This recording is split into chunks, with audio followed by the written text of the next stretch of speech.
दीन दयाल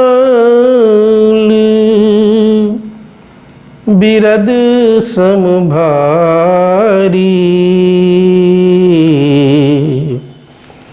हरहु नाथ मम संकट भारी।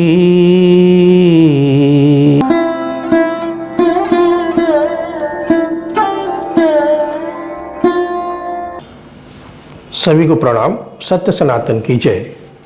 ईश्वर की असीम अनुकंपा से, गुरु महाराज के असीम अनुकंपा से हम सभी लोगों को भगवत चर्चा करने का परम सौभाग्य प्राप्त हो रहा है। आज हम लोग तुलसीदास जी के उस जीवन के घटनाक्रम का वर्णन करेंगे जिसमें कि उन्हें कितनी कठिनाई होती है और किस प्रकार से वो एक ग्रंथ विनय पत्रिका नामक ग्रंथ का निर्माण करते हैं। गुरु वंदना कर लेते हैं। बंदा गुरु पदकंज कृपा सिंधु नर रूप हरि, महामोहतम पुंज जासु बचन रवि कर निकर। गुरु महाराज हमें अंधकार से दूर कर उस परमानंद प्रकाश की तरफ लेके चलते हैं। जैसे कि सूरज का जब प्रकाश होता है तो रात्रि का अंधकार अपने आप दूर हो जाता है। अब आप देखें कि तुलसीदास जी जब पैदा होते हैं, बड़े होते हैं, श्री रामचरितमानस का गठन करते हैं, उसमें मुगल कालीन समय था, कितनी कठिनाइयाँ थी। जब भी वो रामलीला करते थे, कहीं भी बात करते थे भगवान राम की, तो उनको कितना अपमान सहना पड़ता होगा। मुगल सैनिक थे, नहीं करने देते थे कि इतनी कठिनाइयाँ होती। तो आप उस परिस्थिति का विचार करिए। उसके बाद भी अपने जो उनके अपने दोस्त यार थे वो भी उनका हंसी मजाक उड़ाते रहते थे। अब जैसे एक नाम बार बार आता है ज्ञान दत्त शास्त्री का, तो ज्ञान दत्त शास्त्री जी जो कि हालांकि प्रकांड विद्वान भी थे, काशी विश्वनाथ मंदिर के मुख्य पुजारी भी थे और वो विद्वत समाज के पदाधिकारी भी थे। लेकिन उनको ये अच्छा नहीं लगता था कि जो बातें संस्कृत में लिखी गई हैं, जो बातें देवभाषा में लिखी गई हैं, उसको जो बात सिर्फ हम लोग समझ सकते हैं, विद्वत जन समझ सकते हैं, यदि वो बात जन सामान्य लोग समझने लगेंगे तो हम लोग का जो प्रतिष्ठा है वो कैसे कायम रहेगी। इस बात का उनके मन में बड़ा मलाल था और इसी बात को लेकर तुलसीदास जी महाराज से वो जलते थे और वो चाहते थे किसी तरह से इनका जो है मान मर्दन हम लोग कर दें। तो उसमें एक नाम उस समय आता है मधुसूदन शर्मा जी का, जो एक विद्वान आदमी थे। और वो विद्वान आदमी क्या करते थे कि उनका भी धार्मिक ग्रंथों पे बड़ा सब आता रहता था, प्रचार प्रसार भी करते रहते थे, उनका बड़ा मान सम्मान था। तो ज्ञान दत्त शास्त्री और उनके लोग मधुसूदन शर्मा जी से बात कहते हैं कि देखो भाई, ये तुलसीदास जी मूर्ख बना रहे हैं सभी लोगों को। ये तमाम ग्रंथों की रचना किए हैं अवधी भाषा में और जन सामान्य की भाषा में। आप देखें ये सिर्फ मूर्ख बना रहे हैं। तो आप एक काम करिए कि इनकी सारी किताबों को आप पढ़िए, पढ़ के फिर कमेंट करिए, बताइए, तो उस लोग उस हिसाब से काम करिए। ये एक चाल ज्ञानदत्त शास्त्री जी ने चली। इस तरह से मधुसूदन शर्मा जी तुलसीदास जी महाराज का बड़ा सम्मान करते थे और वो जो है बार बार समझाते हैं, लेकिन अब क्या कहा जाए, दिमाग में जो बात बैठ जाती है तो बैठ जाती है। मधुसूदन शर्मा जी तैयार हो जाते हैं कि ठीक है, मैं तुलसीदास जी महाराज के सारे ग्रंथों को पढ़ूंगा। अब वो सारे ग्रंथों को पढ़ते हैं, उस पर बात विचार करते हैं, समझते हैं। तो अब चूंकि वो चीज जो लिखी गई थी वो अनुभव गम में लिखी गई थी। मैं पीछे भी बता चुका हूँ इस बात को कि तुलसीदास जी महाराज 14 वर्षों तक बहुत मेहनत करके, लानत मनानत झेल करके धर्म ग्रंथों का अध्ययन करने के बाद उसका सार लिखे उसको श्री रामचरितमानस में। इस प्रकार से हमारा जो श्रीमद् भागवत गीता हमारे तांत्रिक सारे ग्रंथों का एक सार है, आधार है, उसी प्रकार से आप इसको भी समझ सकते हैं कि किस प्रकार से अध्ययन करके इसको तुलसीदास जी महाराज ने लिखा।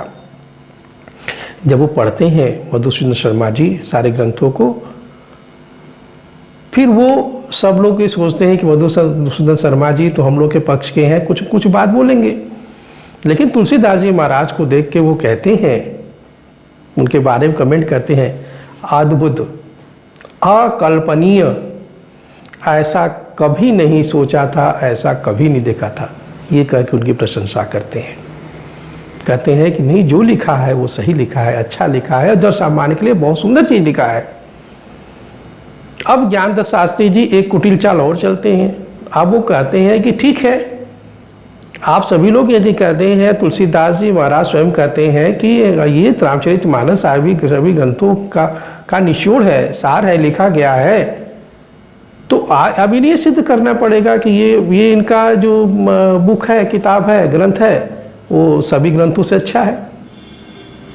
तो सब लोग निर्णय करते हैं, अच्छा तुम ही आप ही बताइए कि क्या करना चाहिए। तो कहते हैं कि अब मैं भगवान शिव के सामने इनकी ग्रंथ को रखूंगा और सारे ग्रंथों रखूंगा, और ये स्वयं भगवान शिव को बताना पड़ेगा कि नहीं, ये इनका तुलसीदास जी महाराज का जो ग्रंथ हो सर्वश्रेष्ठ है।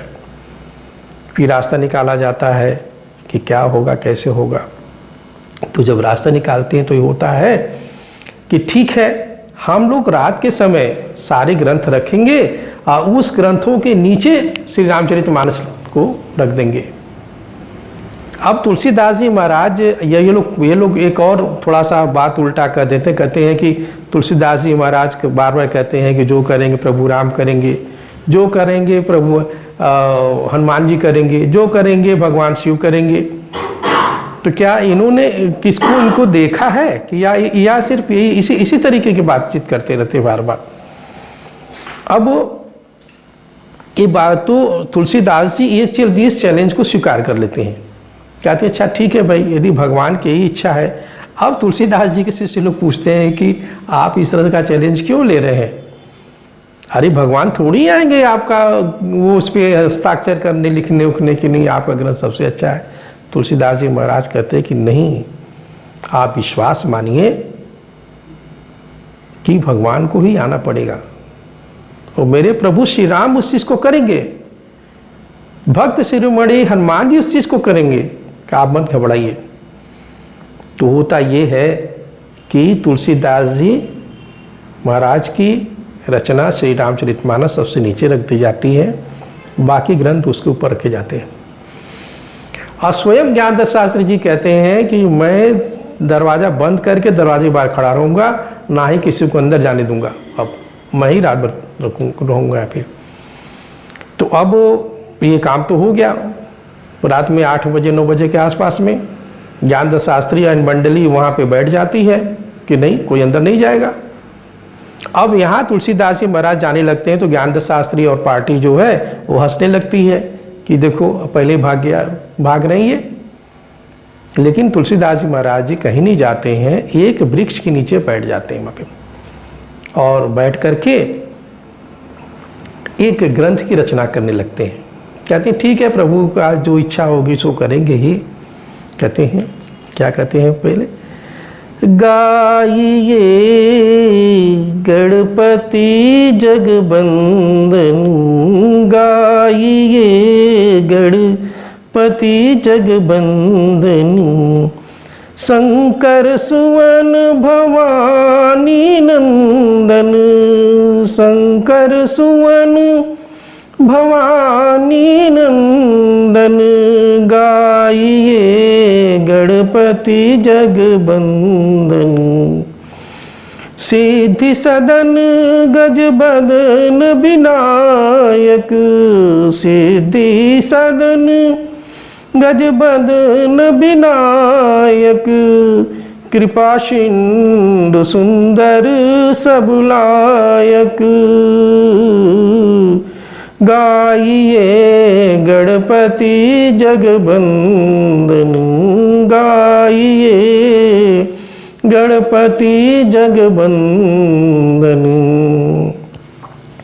इस प्रकार से वंदना करके और राम दरबार में जितने देवी देवता थे सबकी वंदना भी करते हैं, और वंदना करके वो एक ग्रंथ की रचना करने लगते हैं और भगवान के आगे मतलब भगवान नाम का सुमिरन करते हैं, ध्यानस्थ हो जाते हैं और ध्यानस्थ होकर के हाथ जोड़ के जब विनती करते हैं तो वहाँ पे उनको भगवान राम का आशीर्वाद मिलता है और उस ग्रंथ का नाम राम गीतावली के नाम से उसको लिखते हैं। वो बाद में यही राम गीतावली विनय पत्रिका के रूप में प्रचलित होती है और अपना स्थान ग्रहण करती, प्रतिष्ठा पाती है।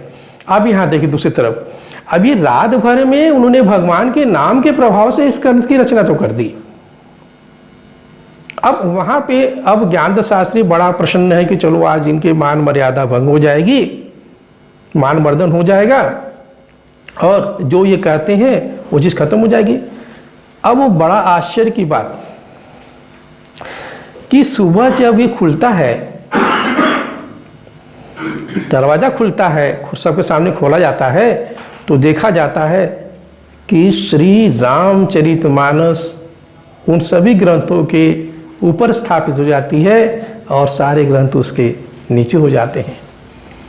ये देख करके ज्ञानदत्त शास्त्री अपनी शर्त के अनुसार उसने कहा था कि यदि ऐसा हो जाएगा तो हम तुलसीदास जी महाराज का शिष्यत्व ग्रहण कर लेंगे और ये जीवन उनके नाम हो जाएगा। और ऐसा वो करता भी है। इस तरह से विनय पत्रिका का होता है। हम सभी के भी जीवन में तरह तरह की कठिनाइयाँ आती हैं, ये हम देखते हैं कि कितनी कठिनाइयाँ आती हैं, लेकिन फिर भी हम लोग को ये समझने की ज़रूरत है कि हमें भगवान के नाम के सुमिरन में लगे रहना है, हमें सेवा कार्य करना है जिससे कि हमारी मुक्ति हो सके और हमारे कष्टों का निवारण हो सके। तो क्या कहते हैं, दीन दयाल बिरद समभारी,